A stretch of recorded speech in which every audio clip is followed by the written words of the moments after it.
Hello my dear student. आज हम class BSc second semester की बुक स्टार्ट करेंगे, मैट्रिक्स एंड डिफरेंशियल इक्वेशन। ठीक है। और जिसमें सबसे पहले मैट्रिक्स पढ़ेंगे। तो मैट्रिक्स क्या है कि A matrix is a rectangular arrangement of elements in a rows and columns. Let A be a matrix of order m by n। तो मैट्रिक्स क्या है? एक रेक्टेंगुलर अरेंजमेंट होता है किसका? एलिमेंट्स का। और किसकी फॉर्म में?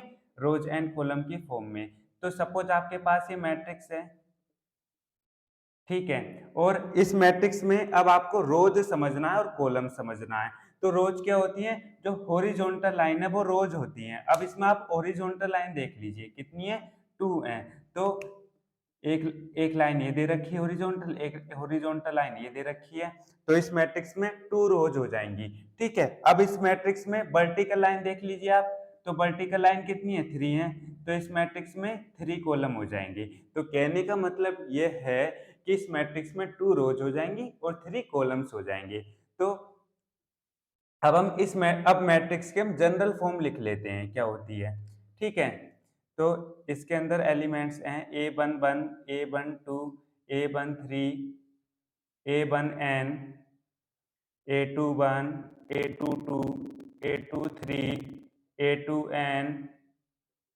इसी तरीके से AM1, AM2, AM3, AMn। ठीक है। और ये कितने ऑर्डर का मैट्रिक्स है? m बाई n का है। अभी मैं ऑर्डर निकालना बताऊंगा कि आपके पास कोई मैट्रिक्स होगा तो उसका ऑर्डर कैसे फाइंड करेंगे। अभी तो आप फिलहाल याद कर लीजिए कि ये जो मैट्रिक्स है m बाई n ऑर्डर का है। ठीक है।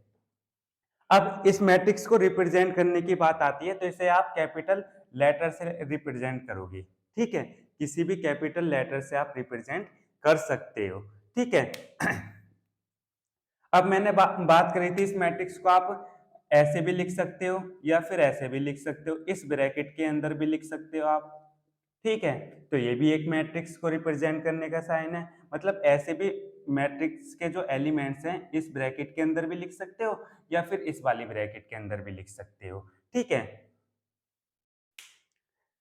अब हम तो आपको ये पता चल गई कि रोज क्या होती है। जो हॉरिजॉन्टल लाइन है वो रोज होती है और जो वर्टिकल लाइन है वो कॉलम्स होती है। ठीक है। अब आप इसको ऐसे भी लिख सकते हो, AIJM बाई n। ठीक है।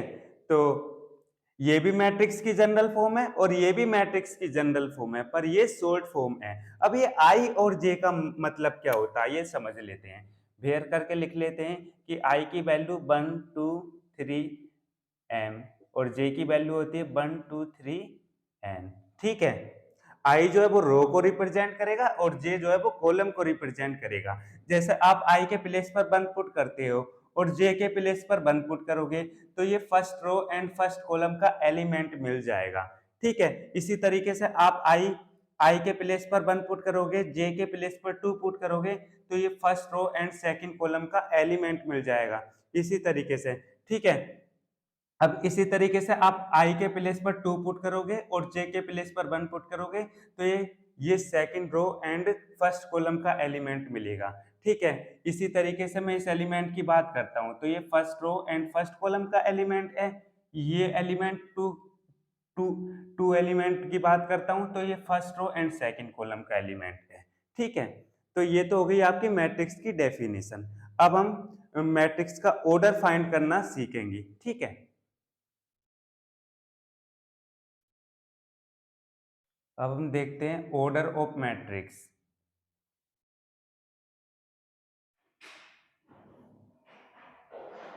यदि आपके पास कोई मैट्रिक्स है तो उसका हम ऑर्डर कैसे फाइंड करेंगे ये हम देख लेते हैं।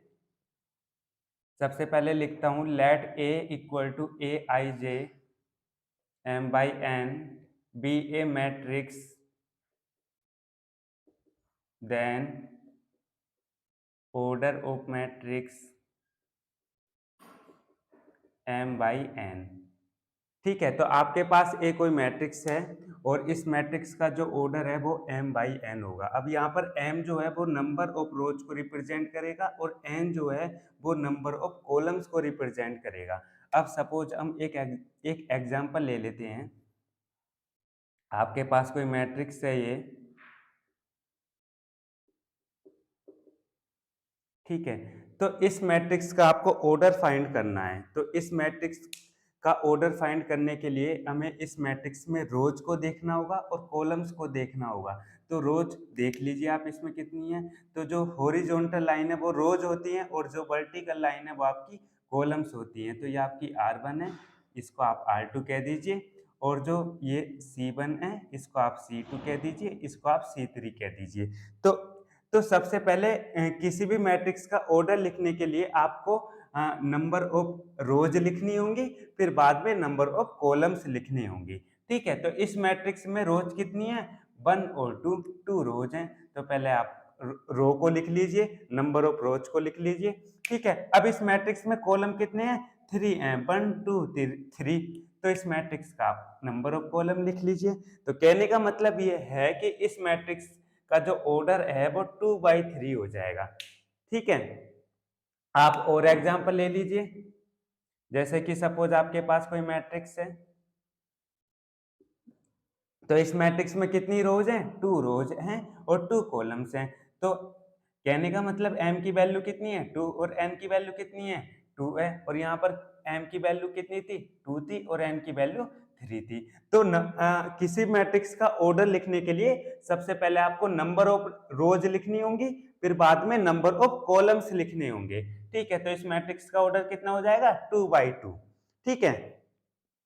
अब हम मैट्रिक्स के टाइप पढ़ लेते हैं, ठीक है।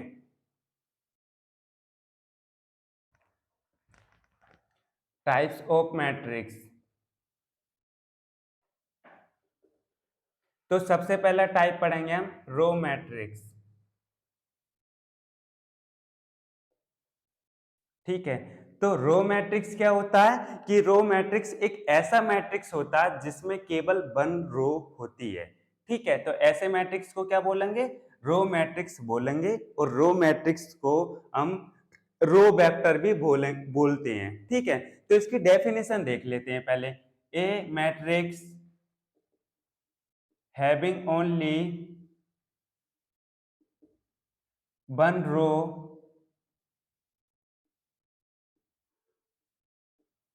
is called the row matrix।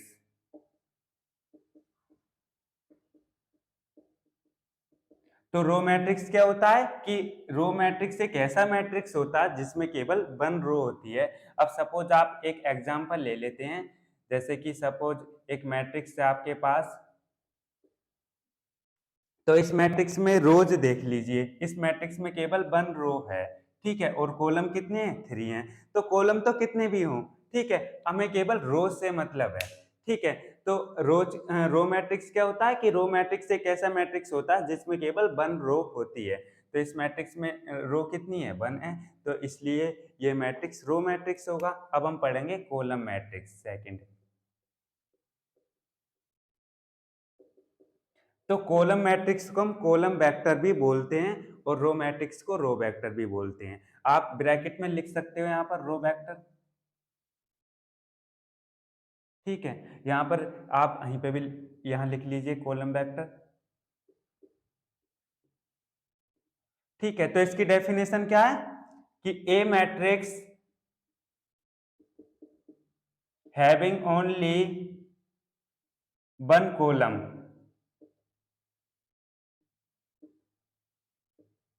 Is called the row column matrix.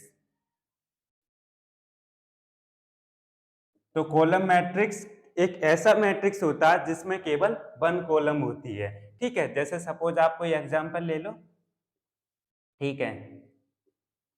तो अब आपके पास ये मैट्रिक्स है। तो इस मैट्रिक्स में कितनी रोज है, 3 रोज हैं और 1 कॉलम्स हैं, ठीक है। तो ये मैट्रिक्स कैसा होगा, कॉलम मैट्रिक्स होगा। आप ऑर्डर भी लिख लो चाहे, तो इसका ऑर्डर हो जाएगा 1/3, इसका ऑर्डर हो जाएगा 3/1। तो इस मैट्रिक्स में 1 कॉलम है, ठीक है। तो इसलिए ये मैट्रिक्स कॉलम मैट्रिक्स होगा, ठीक है। अब हम थर्ड टाइप पढ़ लेते हैं इसका, जीरो मैट्रिक्स, ठीक है। तो जीरो मैट्रिक्स क्या होता है, जीरो मैट्रिक्स को हम नल मैट्रिक्स भी बोलते हैं। तो जीरो मैट्रिक्स या नल मैट्रिक्स क्या होता है कि जीरो मैट्रिक्स एक ऐसा मैट्रिक्स होता है जिसमें सभी एलिमेंट्स जीरो होते हैं। ठीक है, तो इसकी डेफिनेशन देख लीजिए, ए matrix in which all elements are zero,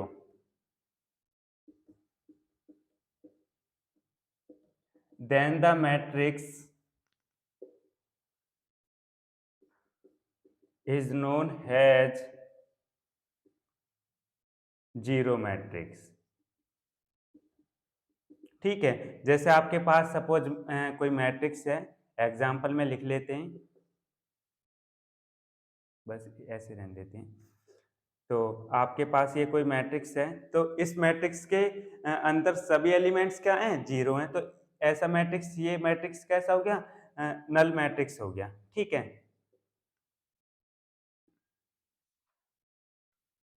तो इसको आप ओ से रिप्रेजेंट कर दीजिए। ठीक है, ए से भी कर सकते हो, कोई दिक्कत नहीं है, पर जीरो मैट्रिक्स को ओ से रिप्रेजेंट करते हैं क्योंकि इसके अंदर सभी एलिमेंट्स जीरो होते हैं। ठीक है, तो आप और एग्जाम्पल लिख लीजिए, एग्जाम्पल कितने भी हैं उसके अंदर सभी एलिमेंट्स जीरो होने चाहिए। ठीक है, अब हम इससे अगला टाइप पढ़ेंगे, square matrix.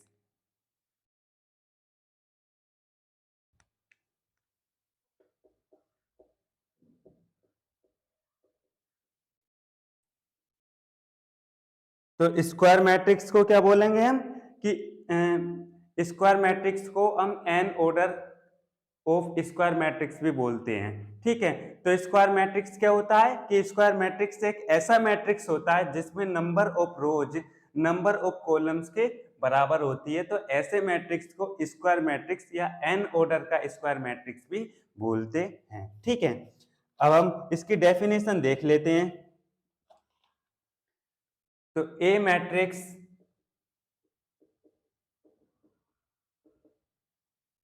in which number of rows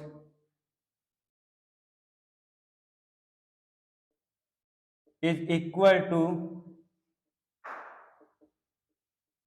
number of columns,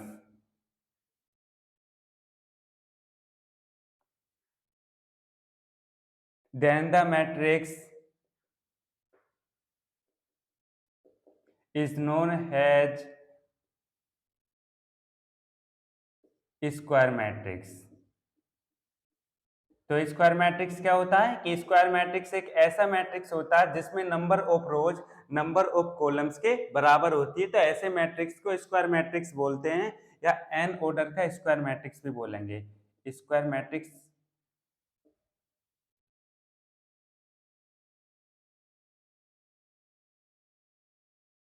row matrix of n, बस इसे ऐसे रहने देते हैं यहाँ, या ऐसे लिख लेते हैं, एन रो स्क्वायर मैट्रिक्स। ठीक है, तो अब हम इसका एक एग्जांपल ले लेते हैं। जैसे सपोज आपके पास कोई मैट्रिक्स है, ठीक है, तो इस मैट्रिक्स में नंबर ऑफ रोज कितनी है, 2 है, और नंबर ऑफ कॉलम्स कितने हैं, 2 हैं। तो इस मैट्रिक्स का ऑर्डर कितना हो जाएगा, 2/2। ठीक है, तो ये मैट्रिक्स कैसा है, स्क्वायर मैट्रिक्स है जिसमें number of rose number of columns के बराबर होती है। अब ये तो आपका 2/2 ऑर्डर का मैट्रिक्स था, अब हम 3/3 का ले लेते हैं।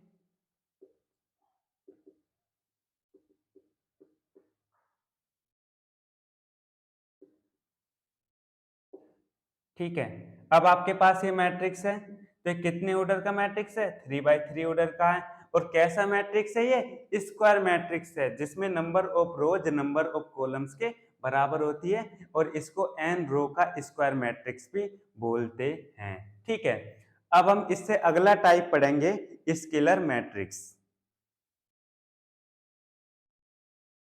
सॉरी, स्केलर नहीं, डायगोनल मैट्रिक्स पढ़ेंगे। डायगोनल मैट्रिक्स के बाद स्केलर मैट्रिक्स पढ़ेंगे।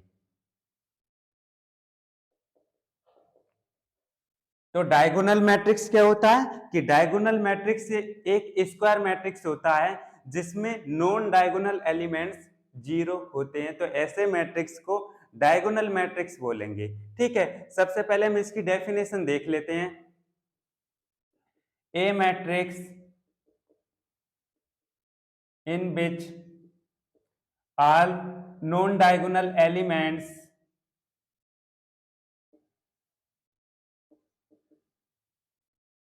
Are zero, then the matrix is known as diagonal matrix।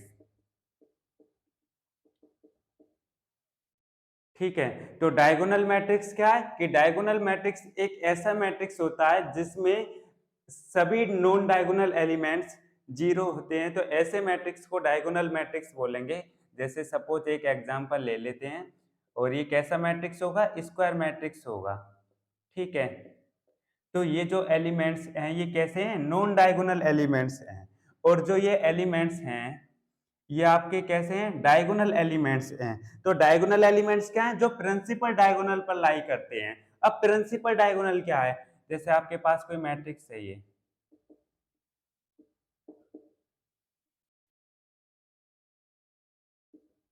ठीक है, तो ये जो एलिमेंट, ये जो लाइन है ये कैसी है, डायगोनल है। ठीक है, इसको आप डायगोनल भी बोल सकते हो, प्रिंसिपल डायगोनल भी बोल सकते हो आप इसे, ठीक है, या मेन डायगोनल भी बोल सकते हो। तो ये वाली जो लाइन है डायगोनल होती है, ऐसी लाइन और ऐसी लाइन जिसमें एलिमेंट्स लाई करते हैं तो उसको आप क्या बोलोगे, डायगोनल एलिमेंट्स बोलोगे। ठीक है, ये जो एलिमेंट्स लाई कर रहे हैं इस डायगोनल पर, तो ये जो एलिमेंट्स होंगे वो कैसे होंगे, डायगोनल एलिमेंट्स होंगे। ठीक है, और ये जो ऐसे एलिमेंट्स जो डायगोनल पर लाई नहीं करते तो उनको आप नॉन डायगोनल एलिमेंट्स बोलोगे। ठीक है, तो आपके पास एक ऐसा मैट्रिक्स है, डायगोनल मैट्रिक्स है, जिसमें नॉन डायगोनल एलिमेंट्स जीरो हैं, और ये जो आपके एलिमेंट्स हैं ये डायगोनल एलिमेंट्स हैं। अब मैंने बता दिया कि डायगोनल एलिमेंट्स क्या हैं, जो प्रिंसिपल डायगोनल पर लाई करते हैं। ठीक है, अब हम इससे अगला टाइप पढ़ेंगे, स्केलर मैट्रिक्स क्या होता है। ठीक है,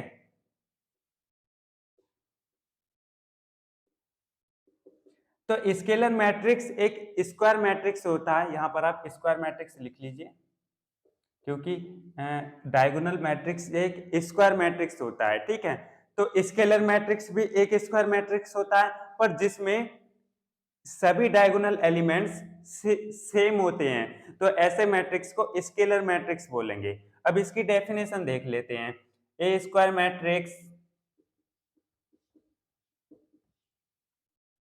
इन which all diagonal elements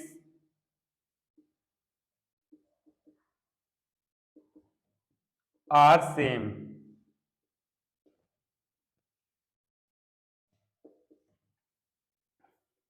then the matrix is known as scalar matrix।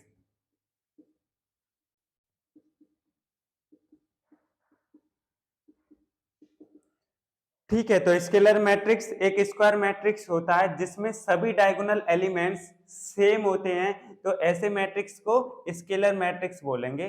जैसे सपोज एक एग्जांपल ले लेते हैं,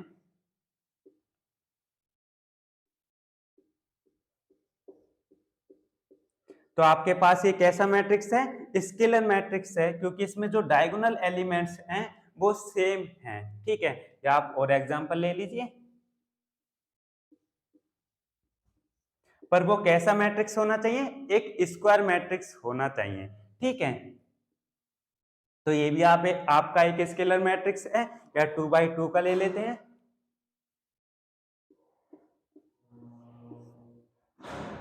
तो ये भी कैसा मैट्रिक्स है, एक स्केलर मैट्रिक्स है, क्योंकि इसमें डायगोनल एलिमेंट्स सेम है।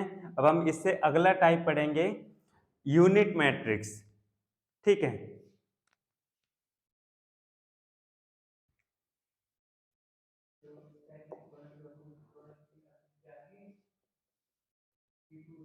तो यूनिट मैट्रिक्स को हम आइडेंटिटी मैट्रिक्स भी बोलते हैं।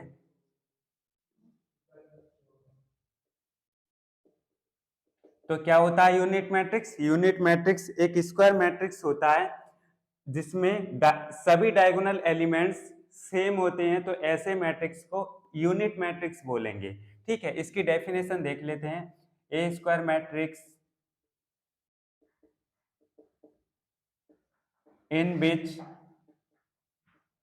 all diagonal elements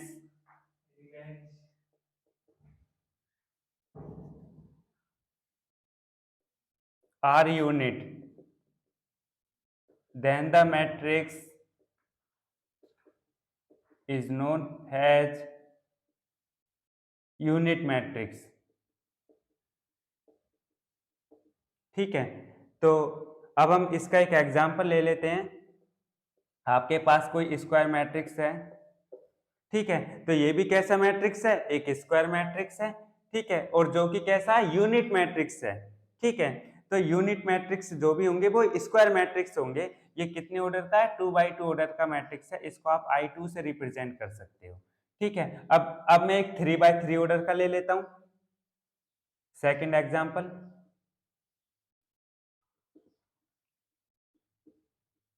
ये आपका कैसा मैट्रिक्स है, एक यूनिट मैट्रिक्स है। ठीक है, क्योंकि इसको आप I3 से रिप्रेजेंट कर दीजिए, ये 3x3 ऑर्डर का मैट्रिक्स है क्योंकि इसमें डायगोनल एलिमेंट्स सेम है। ठीक है, अब एक बात और याद रखना है कि जो स्केलर मैट्रिक्स है वो एक यूनिट मैट्रिक्स होता है, पर यूनिट मैट्रिक्स एक स्केलर मैट्रिक्स नहीं होता है। ठीक है, क्योंकि मैंने यूनिट मैट्रिक्स में भी ये एग्जांपल दिए थे। ठीक है, अब हम इससे अगला टाइप पढ़ेंगे, ट्रायंगुलर मैट्रिक्स। ठीक है,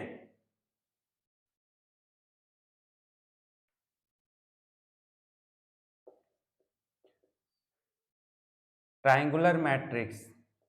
अब ट्रायंगुलर मैट्रिक्स हमारे टू टाइप्स के होते हैं। एक होता है आपका अपर ट्रायंगुलर मैट्रिक्स,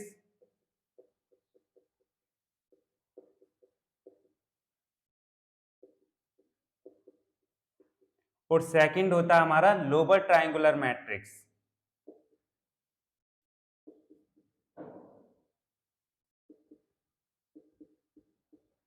ठीक है, तो सबसे पहले हम अपर ट्रायंगुलर मैट्रिक्स को समझेंगे, इसकी डेफिनेशन समझेंगे, एक एग्जांपल भी लेंगे। ठीक है, और सेकंड हम समझेंगे लोअर ट्रायंगुलर मैट्रिक्स क्या होता है। ठीक है, तो सबसे पहले हम इसकी डेफिनेशन देखेंगे।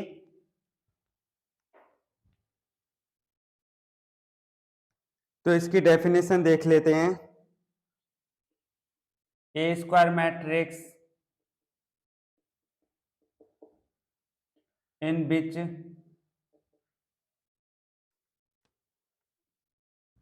all elements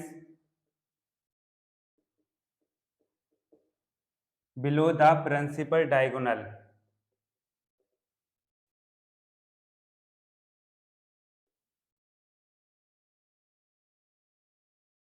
are zero, then the matrix is known as upper triangular matrix।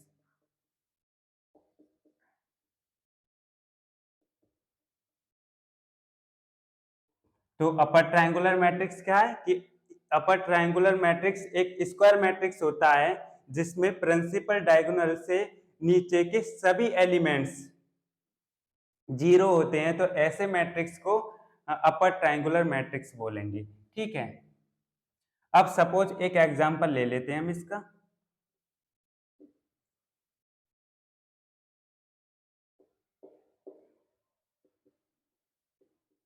ठीक है, तो आपके पास ये मैट्रिक्स है और ये कैसा मैट्रिक्स है, एक स्क्वायर मैट्रिक्स है जो कि अपर ट्रायंगुलर मैट्रिक्स है। अब आप ये देख रहे हो, सॉरी, इसके नीचे के जो डायगोनल एलिमेंट्स हैं वो कैसे होंगे, जीरो होंगे। ठीक है, अब आप ये देख रहे हो कि जो प्रिंसिपल डायगोनल है, ये प्रिंसिपल डायगोनल है, तो इस प्रिंसिपल डायगोनल से नीचे के जो एलिमेंट्स हैं वो क्या है, जीरो हैं, तो ऐसे मैट्रिक्स को अपर ट्रायंगुलर मैट्रिक्स बोलेंगे। ये जो मैट्रिक्स बन रहा है आपका अपर ट्रायंगुलर मैट्रिक्स बन रहा है। ठीक है, जब आप इसको बनाओगे एक ट्रायंगल, तो ये आपका अपर ट्रायंगुलर मैट्रिक्स बनेगा। ठीक है, और ये कितने ऑर्डर का मैट्रिक्स है, 3x3 ऑर्डर का मैट्रिक्स है जो कि अपर ट्रायंगुलर मैट्रिक्स है। अब हम सेकंड डेफिनेशन देखेंगे इसकी, lower triangular matrix.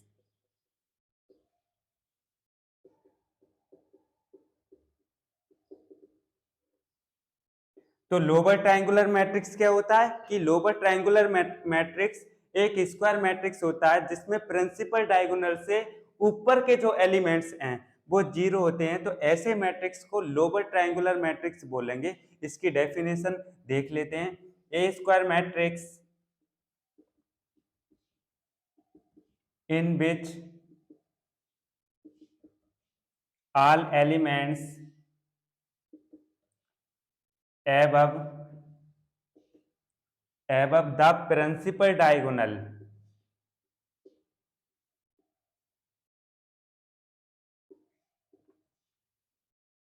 are zero, then the matrix is known as lower triangular matrix।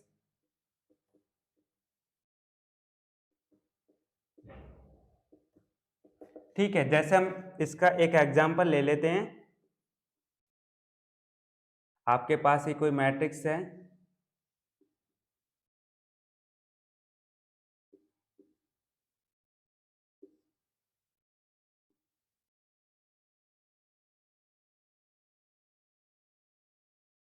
तो ये आपका कैसा मैट्रिक्स है, 3x3 ऑर्डर का मैट्रिक्स है। तो ये आपके क्या है, प्रिंसिपल डायगोनल है। ठीक है, अब प्रिंसिपल डायगोनल से ऊपर के जो एलिमेंट्स हैं वो जीरो होने चाहिए, तो ऐसे मैट्रिक्स को लोअर ट्रायंगुलर मैट्रिक्स बोलेंगे, क्योंकि जो ये आपका मैट्रिक्स बनेगा ये लोअर ट्रायंगुलर मैट्रिक्स बनेगा। ठीक है, जिसमें प्रिंसिपल डायगोनल से ऊपर के जो एलिमेंट्स हैं वो जीरो होंगे। ठीक है, तो आज के लिए हम इतना ही रहने देते हैं। ठीक है।